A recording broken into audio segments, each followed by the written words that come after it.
खुलेआम लगता है कि कांग्रेस पार्टी कैंडिडेट डिसाइड करने में असफल रहा है। अगर इसी असफलता के कारण ऐसे में कांग्रेस को मुंह का खाना पड़ सकता। दोस्तों, जैसे जैसे बिहार विधानसभा चुनाव नजदीक आते जाके तारीख नजदीक आते जा रहे हैं, तो बिहार के चुनावी माहौल में तपिश से देखा जा रहा है। खासतौर पर आज हम बात करना चाहते हैं अमौर विधानसभा को लेकर। जिस तरह से अमौर विधानसभा की सियासी समीकरण है, जिस तरह से यहाँ की स्थिति है, नेताओं की तैयारी है, हम आज इसी का एक्सप्लेन यानी कि इसी के बारे में आपको बताने वाले हैं। दरअसल आपको बता दूं कि बिहार के अमौर विधानसभा क्षेत्र में कई पार्टियां इस वक्त एक्टिव है और कई नेता भी पूरे जोर शोर से चुनाव की तैयारी कर रहे हैं। अब तारीख नजदीक आ चुके हैं और चुनावी हलचल तेज भी हो चुके हैं। दरअसल खास तौर पर हम आपको बताना चाहते हैं कि कई पार्टियां यहां अब कैंडिडेट की घोषणा कर चुके हैं, लेकिन अगर बात किया जाए महागठबंधन के, उन्हें कैंडिडेट घोषणा करने में काफी देरी कर रहे हैं।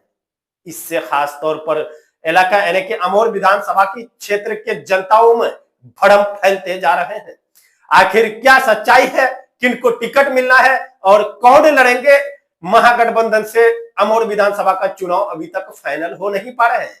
कई प्रत्याशी है, कई दावेदार हैं, अभी तक किसी के नाम पर फाइनल नहीं होने पर यानी कि किसी के नाम पर मोहर नहीं लगने से इलाका में कई अफवाह की बाजार गर्म है। खासतौर पर महागठबंधन की ओर से अभी तक जिस तरह से कैंडिडेट की घोषणा नहीं किया गया है, इससे कई लोग अब नई नई समीकरण बनाने में जुट गए हैं।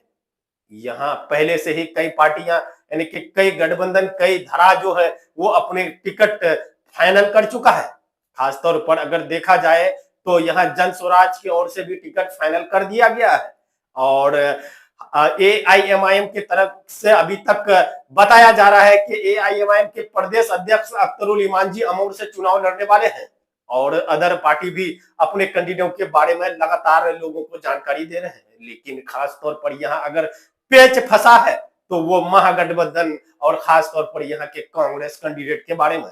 अगर कांग्रेस सही समय पर अपने टिकटों का ऐलान नहीं कर पाता है, फिर ऐसा लगता है कि अमौर का समीकरण दूसरी तरफ जा रहे हैं। चुनाव की तारीखों का ऐलान हो चुका है, नॉमिनेशन चल रहा है, लेकिन अभी तक कैंडिडेट नहीं फाइनल कर पाए हैं।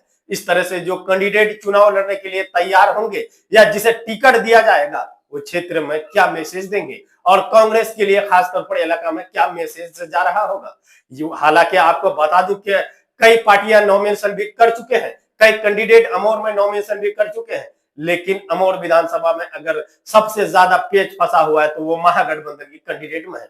दोस्तों, आपको क्या लगता है कि अमौर इस बार कौन जीतने वाले हैं, कि इस बार अमौर के बाजी कौन मारने वाले हैं? आप कमेंट के माध्यम से बता सकते हैं। जिस तरह की माहौल है खासतौर पर, इससे